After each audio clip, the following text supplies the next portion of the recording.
നമ്മൾ ഈ initial management of burns proper അല്ലെങ്കിൽ പോസ്റ്റ് ബേൺ ഡിഫോമിറ്റീസ് ഉണ്ടാവാനുള്ള സാധ്യത കൂടുതലാണ്. ഏത് ഭാഗത്ത് വേണമെങ്കിലും ആവാം. പെട്ടെന്നൊന്നും വരില്ലല്ലോ അല്ലെ, ഇത് ഒരുപാട് സമയം കഴിഞ്ഞാണ് ഇത് വന്നു തുടങ്ങുന്നത്. അപ്പൊ കറക്റ്റ് ബേൺസ് വന്ന ആ സമയം തന്നെ നമ്മൾ കറക്റ്റ് രീതിയിൽ അതിനെ മാനേജ് ചെയ്തില്ല എന്നുണ്ടെങ്കിൽ വരുന്ന ഒരു പ്രശ്നമാണിത്. അതിപ്പം ഓരോ ഭാഗം അനുസരിച്ചിരിക്കും. ഇപ്പൊ കണ്ണിനാണെങ്കിൽ കുറച്ചു പേർക്ക് കണ്ണടയ്ക്കാൻ പറ്റാത്ത അവസ്ഥയായിരിക്കും, കണ്ണടഞ്ഞ് തുറക്കാൻ പറ്റാത്ത അവസ്ഥ വരും.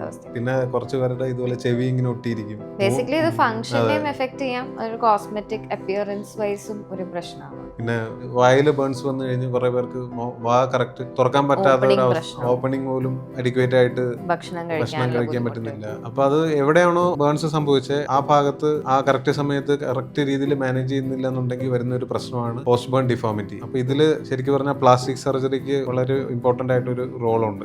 കഷത്തൊക്കെ ബേൺസ് വന്നു കഴിഞ്ഞാൽ കുറച്ച് പേർക്ക് കൈ പൊക്കാൻ പറ്റാത്ത അവസ്ഥയായിരിക്കും. നമ്മളവിടെ ചെയ്യുന്നത് എവിടെയാണോ ആ കൺട്രാക്ചർ ഉള്ളത് അവിടെ നമ്മൾ റിലീസ് ചെയ്ത് കൈ വീണ്ടും ഫങ്ഷണൽ ആക്കും അല്ലെ. പിന്നെ കണ്ണിലെ പ്രശ്നം പറഞ്ഞിരുന്നു, അതിനെ നമ്മൾ പ്ലാസ്റ്റിക് സർജറി വഴി ശരിയാക്കി. ഓരോ പേഷ്യൻസിന്റെ ഡിഫോമിറ്റി അനുസരിച്ച് അവർക്ക് കോസ്മെറ്റിക് വൈസും ഫംഗ്ഷൻ വൈസും ഏറ്റവും ഐഡിയൽ ആയിട്ടുള്ള ഒരു പ്രൊസീജിയർ നമ്മൾ തിരഞ്ഞെടുത്തിട്ട് ചെയ്യുന്നതാണ്. അപ്പോൾ മെയിൻ ആയിട്ട് പൊള്ളൽ വന്നു കഴിഞ്ഞാൽ ചെയ്യേണ്ട കാര്യം എന്ന് പറഞ്ഞാൽ ഒരു നല്ലൊരു ബേൺ സ്പെഷ്യലിസ്റ്റിനെ കാണിക്കുക. കറക്റ്റ് രീതിയിൽ എത്ര ബേൺസ് ഉണ്ടോ, എങ്ങനത്തെ ബേൺസ് ആണോ എല്ലാം നോക്കിയിട്ട് കറക്റ്റ് മാനേജ്മെന്റ് ചെയ്യുക. അങ്ങനെയാണെങ്കിൽ നമുക്ക് ഈ പറഞ്ഞ post burn deformity maximum maximum avoid ചെയ്യാൻ പറ്റും. അതുപോലെ കാറിന്റെ ഇഷ്യൂസ് അതെല്ലാം വളരെ മിനിമം ആയിട്ട് നമുക്ക് കുറയ്ക്കാൻ പറ്റും.